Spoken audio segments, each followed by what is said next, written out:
이 우물은 이제 며느리 연화의 몫이야.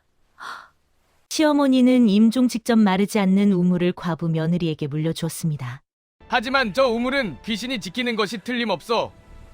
욕심 많은 부자 양반은 우물을 빼앗으려 했습니다. 그때 떠돌이 직관 노인이 나타나 말합니다. 이 우물은 범상치 않구나. 자, 그럼 오늘도 감동적인 옛날 이야기 지금 바로 시작합니다. 오늘도 아시아담을 찾아주셔서 감사합니다. 내일도 사랑방처럼 찾아주실 거죠? 그럼 이야기 시작하겠습니다. 옛날 옛적 충청도 깊은 산자락에 청운현이라는 작은 고을이 있었습니다. 영조 임금께서 나라를 다스리시던 말년, 하늘은 이 고을에 비 한 방울 내려주지 않았습니다.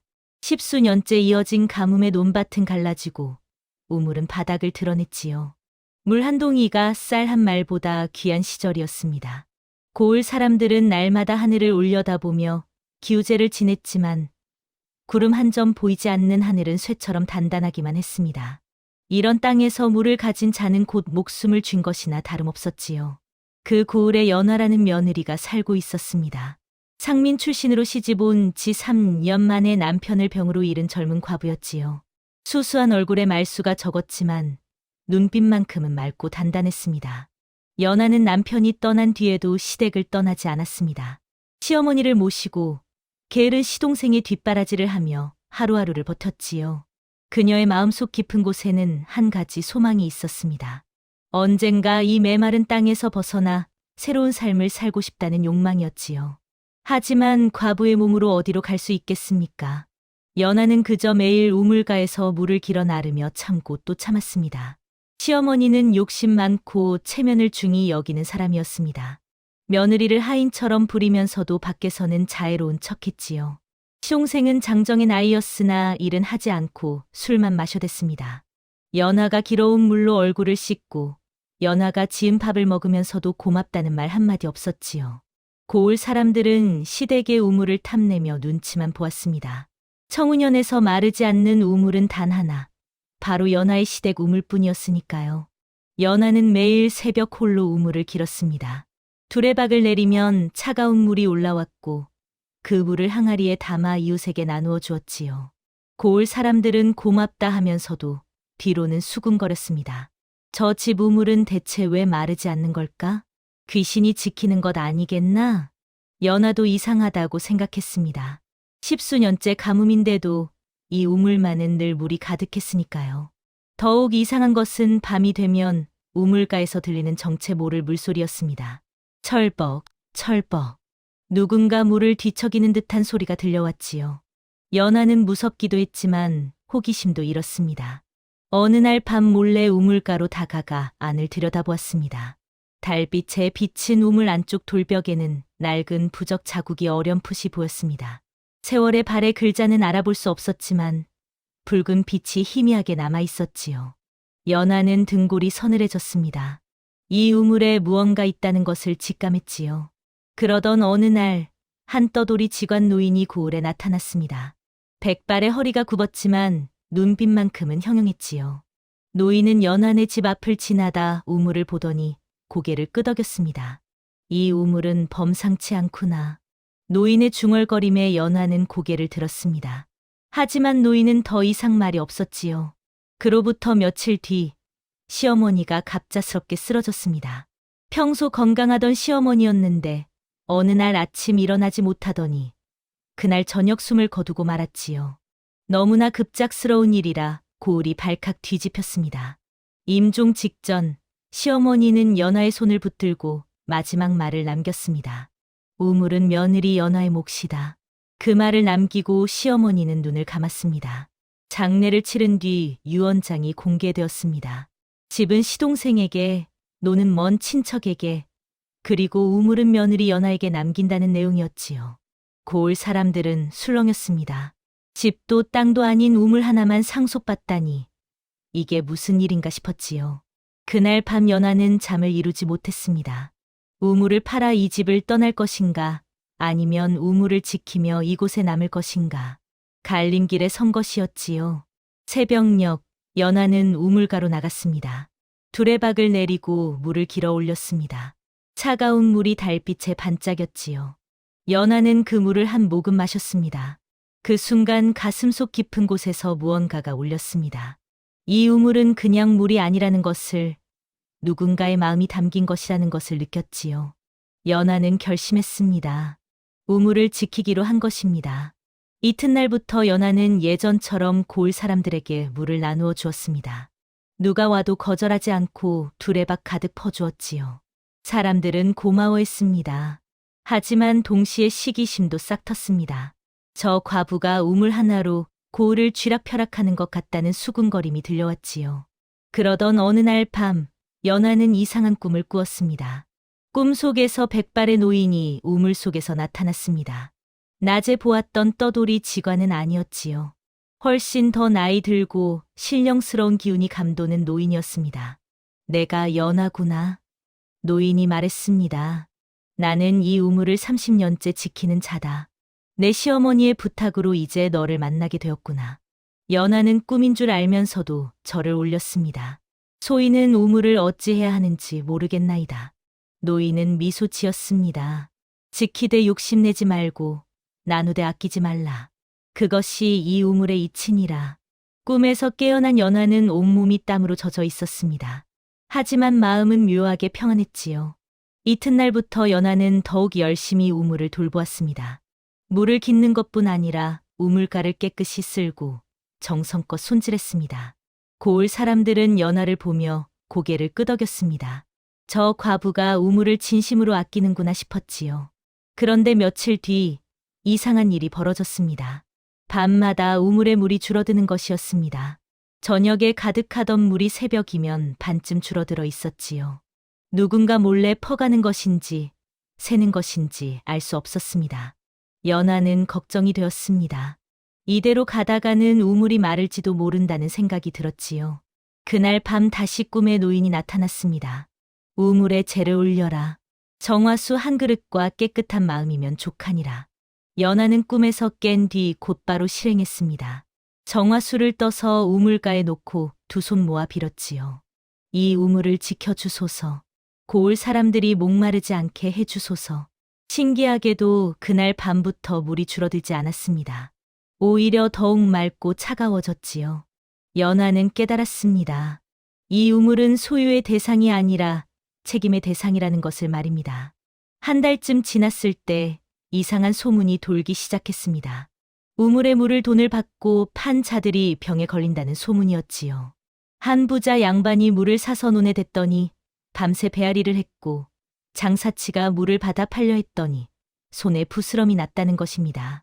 반면 연하에게서 공짜로 얻어간 물은 아무 탈이 없었습니다.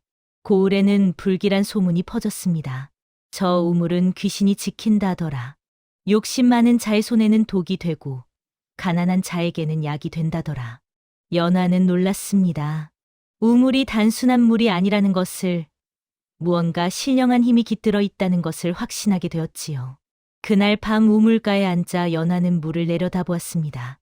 달빛에 비친 물결이 출렁이며 무언가를 말하는 듯했습니다. 당신은 누구시옵니까? 왜 저에게 이런 우물을 맡기신 것이옵니까? 연하는 조용히 물었습니다. 하지만 답은 없었지요. 사람들의 눈빛이 달라졌습니다. 고마움보다는 두려움이, 친근함보다는 경계심이 앞섰지요. 연하는 외로웠습니다. 우물을 지키기로 한 것은 자신의 선택이었지만 이렇게 고립될 줄은 몰랐던 것입니다. 그러던 어느 날 떠돌이 직관 노인이 다시 나타났습니다. 노인은 연하에게 말했습니다. 옛날에 이 우물가에도 젊은 안악이 살았다네. 그 안악은 물을 나누다가 욕심 많은 자들에게 해를 입었지. 하지만 끝까지 우물을 지켰다네. 연하의 가슴이 철렁했습니다. 그 안악은 어찌 되었나이까? 노인은 고개를 저었습니다.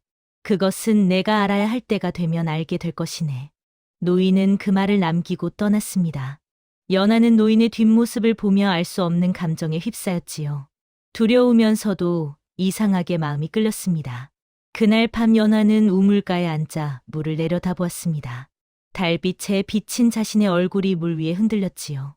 나는 이 우물을 혼자 감당할 수 있을까? 연하는 처음으로 자신에게 물었습니다. 노인의 이야기가 자꾸 떠올랐습니다. 우물을 지키다 해를 입은 아나기라니. 그녀는 어떤 사람이었을까요? 자신처럼 외로웠을까요? 연하는 묘한 동질감을 느꼈습니다. 시대는 다르지만 같은 우물을 지키는 같은 마음이었을 것이라고 말이지요. 바로 그때였습니다. 시동생이 술에 취해 비틀거리며 들어왔습니다. 형수, 이 우물 팔아야겠소. 시동생은 취기가 가득한 목소리로 말했습니다. 고을 부자 양반이 엄청난 돈을 주겠다 하오. 우리 그 돈 받고 다른 고을로 가서 살아요. 연하는 고개를 저었습니다. 아니, 되옵니다. 이 우물은 어머님께서 소인에게 맡기신 것이옵니다.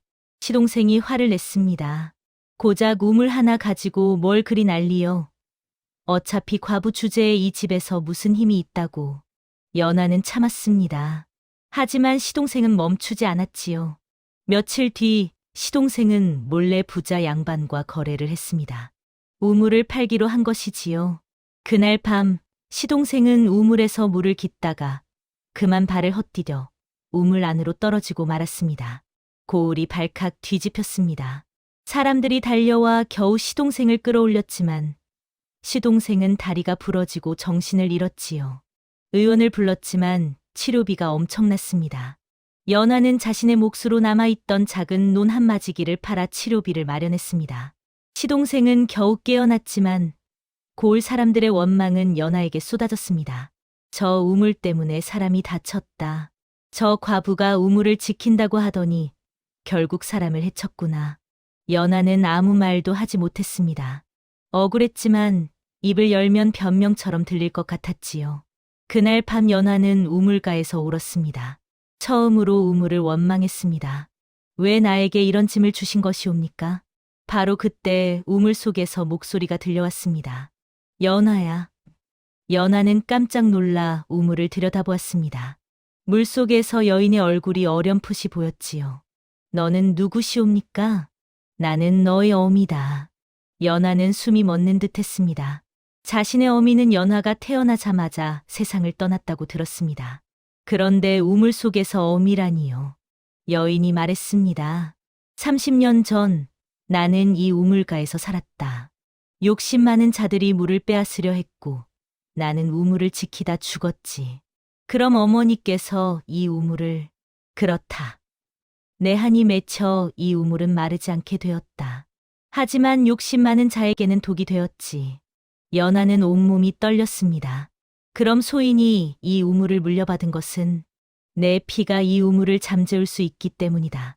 나의 딸이기에 말이다. 연하는 무릎이 꺾였습니다. 자신이 어미의 한을 풀어야 한다는 것을, 그것이 자신의 운명이었다는 것을 깨달았지요. 소인이 어찌해야 하옵니까? 어미의 얼굴이 사라지며 마지막 말을 남겼습니다. 때가 되면 알게 될 것이다. 연하는 그날 밤 한숨도 자지 못했습니다. 어미의 말이 자꾸 떠올랐지요.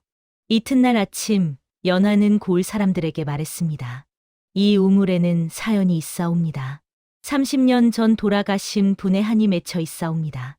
사람들은 수군거렸습니다. 역시 귀신이 있었다는 것이지요. 그때 고을의 부자 양반 최진사가 나섰습니다. 그렇다면 더욱 그 우물을 없애야 하지 않소? 귀신이 깃든 우물을 두고 어찌 마을이 평안하겠소? 최진사는 예전부터 우물을 탐냈던 사람이었습니다.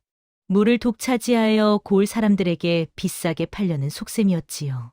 우물을 메우고 그 자리에 제단을 세웁시다. 그리고 그 땅은 제가 맡아 관리하겠소. 고을 사람들은 흔들렸습니다. 귀신이 깃든 우물이라니 무섭기도 하고 깨름칙하기도 했지요. 연하는 외쳤습니다. 아니 되옵니다. 이 우물은 고을의 생명수유옵니다. 하지만 최진사는 비웃었습니다. 과부 주제에 무슨 소리요? 이 우물 때문에 사람이 다치지 않았소? 더 큰 화가 있기 전에 없애는 것이 맞소. 고을 사람들은 최진사의 말에 따르기로 했습니다.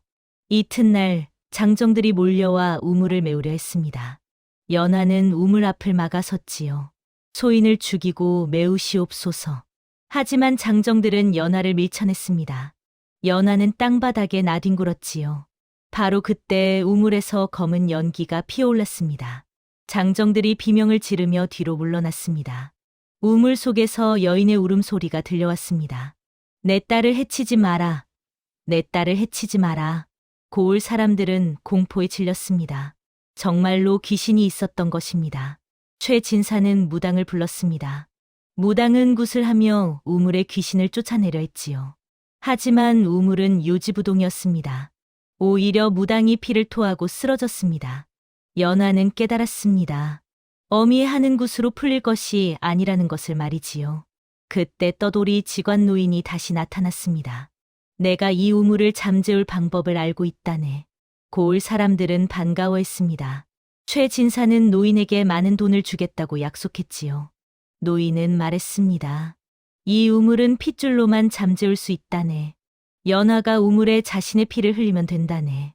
연하는 고개를 끄덕였습니다. 어미의 말이 맞았던 것입니다. 소인이 하겠나이다. 하지만 노인은 고개를 저었습니다. 아직은 아니다. 때가 되어야 한다. 며칠 뒤 최진사는 참다 못해 억지로 우물을 메우기 시작했습니다. 흙을 퍼다 우물에 부었지요. 하지만 이상한 일이 벌어졌습니다. 흙이 우물 속으로 사라지는 것이었습니다. 아무리 부어도 우물은 차지 않았지요. 그날 밤 고을에 폭풍이 몰아쳤습니다. 하늘이 무너질 듯 비바람이 휘몰아쳤고 번개가 치고 천둥이 울렸습니다. 최진사의 집에 벼락이 떨어졌습니다. 집은 불타고 최진사는 다리를 다쳤지요. 고을 사람들은 떨었습니다. 우물의 노여움이라는 것을 깨달았습니다. 연하는 우물가로 달려갔습니다.